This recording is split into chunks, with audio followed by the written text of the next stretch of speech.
Welcome back to the channel, and today it's not a review, it's just information session.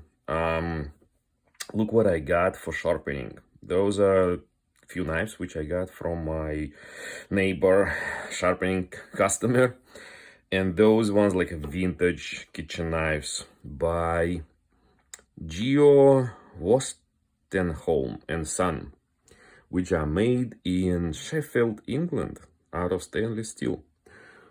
So I looked up a little bit. I hope you can see the trademark here on the blade, the same one as on the other knife. I looked it up, and it looks like a very interesting story with this brand. So this person with the last name Wostenholm and his son, whatever, that's how he named the company.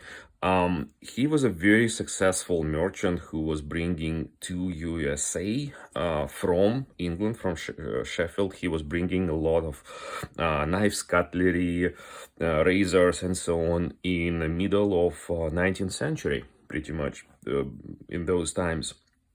And he made a lot of money. That brand was very well known. They produced the quality stuff. Of course, back in the days, it was not a stainless steel, so stainless steel is something more modern. Again, very successful business for the developing country, for US. The demand was good.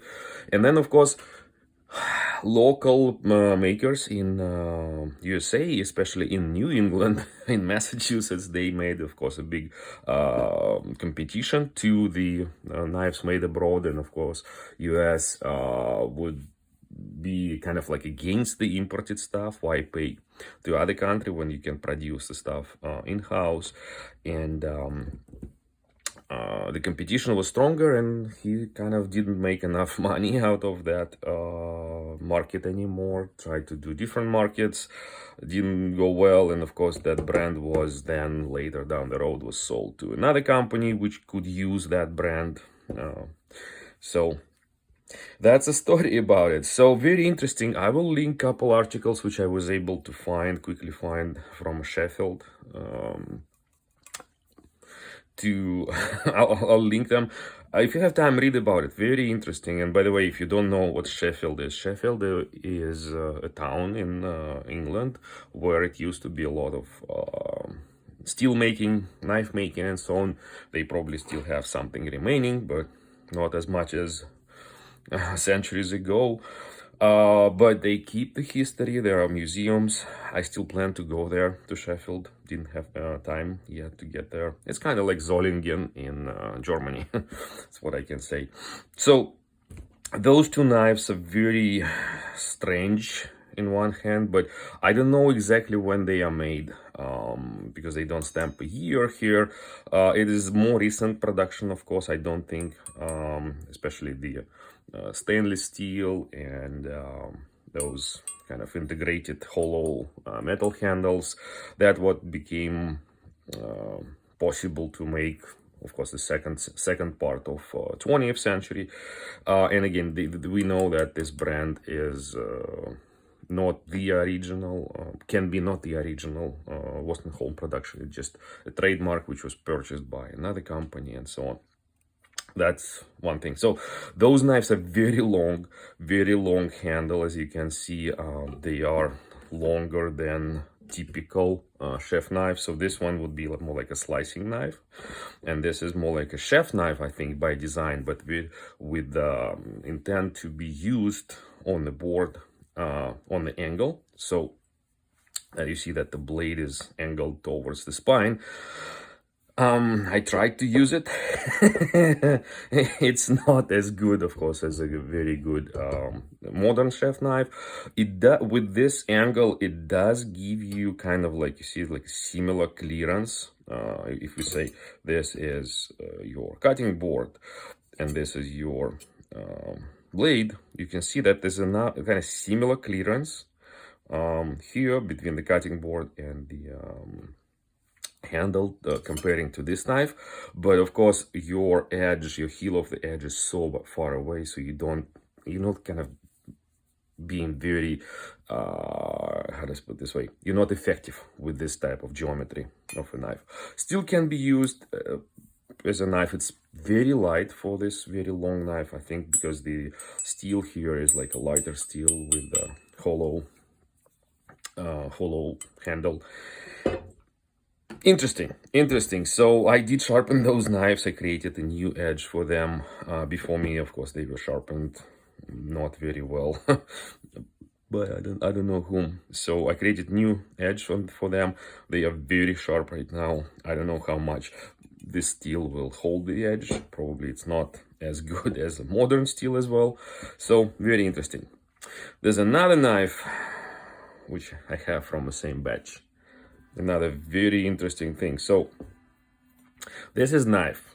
I think this is one of the knives which made a competition to those knives as well, because this one is made in Massachusetts. This one is, you can't read these markings through the camera. They are so dimmed. It's a Northampton Cutlery.